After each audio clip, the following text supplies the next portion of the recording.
Prince Harry, once the fiery rebel prince admired for his grit, has reportedly been caught in yet another whispered operation, this time not in Afghanistan, but in the background corridors of polite society, trying to engineer a quiet, face-saving route back into the United Kingdom. According to palace murmurs and aristocratic whispers drifting through drawing rooms, Harry has been making calls, floating scenarios, and, most pitifully, hoping someone, anyone, will open a side door for him.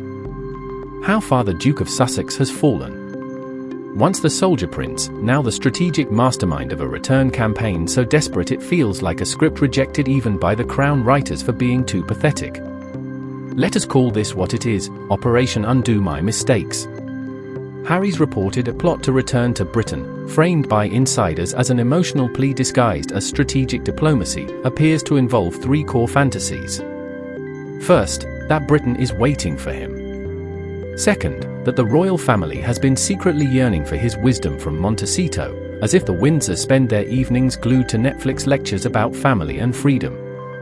And third, that apologies, years of insults, and scorched-earth interviews can be swept away by simply arriving with a sheepish grin and a speech about healing. There is wishful thinking, and then there's this, a man convinced he can walk back into the palace like he merely stepped out for milk. Sources whisper that Harry sees the UK as unfinished business, a stage he wants to re-enter not because he loves duty or tradition, but because the Hollywood glow has dimmed, the American applause is quieter, and the promised empire of media dominance has evaporated into one podcast, a lukewarm docuseries, and endless celebrity-adjacent red carpet strolls that somehow never feel earned. In his imagined return, he arrives noble and misunderstood, the prodigal prince, greeted by national cheers and palace forgiveness. It is a lovely fantasy, too lovely for reality, and too detached from the consequences he and his wife so enthusiastically manufactured. The reported plan, according to whispers, involves reconciliation tours, charitable bridges, and conveniently timed appearances at British events to test public mood. Translation: a PR drip feed designed to soften the very public he once called ignorant, trapped, racist, and cruel. The irony is rich enough to be served on silver. Let us pause on the begging, quiet, discreet, carefully phrased, of course. A man who claimed liberation now allegedly seeking shelter again under the roof he set ablaze. The prince who declared independence now seeking relevance from the system he swore he transcended. A rebel turned supplicant.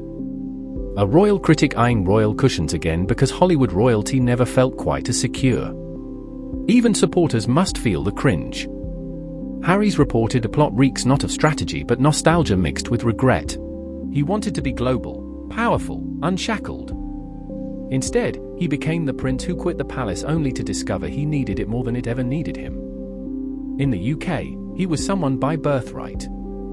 In America, he is someone only when he criticizes where he came from. That well is drying up.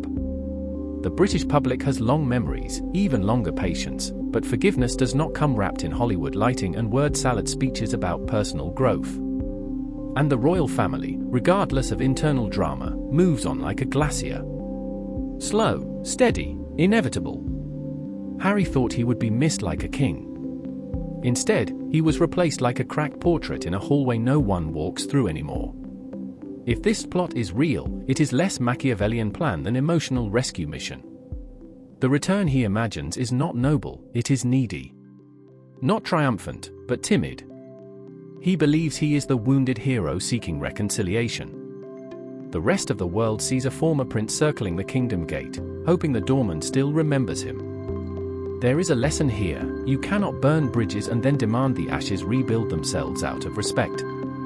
The royal family may well offer polite meetings, neutral smiles, and tea-soaked diplomacy, because monarchy plays the long game and emotion rarely enters the room. But public perception? That is not controlled by palace press machines or Spotify contracts.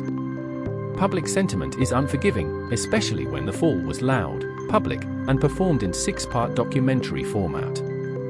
In the end, Harry seems trapped in an uncomfortable truth: he left to build a life defined by purpose, privacy, and passion, only to discover that purpose needs structure, privacy needs discipline, and passion needs substance. He traded an institution he misunderstood for a freedom he did not know how to manage. And now, allegedly, he wants back in. Not because Britain changed, but because his fantasy did. A prince who once spoke of duty now plays at reinvention, hoping geography will fix what decisions broke. But the monarchy does not bend for those who walked away, only for those who stayed and carried its weight, however flawed or heavy it may be.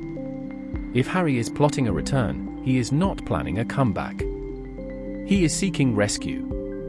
And rescue, unlike titles and palaces, cannot be inherited. It must be earned. That is the flaw in his grand dream. That is the imbalance in his imagined redemption arc. And that is why, if this plot exists, it will not end in a triumphant homecoming. It will end at a gate, with a man staring in, realizing the life he abandoned has moved on without him.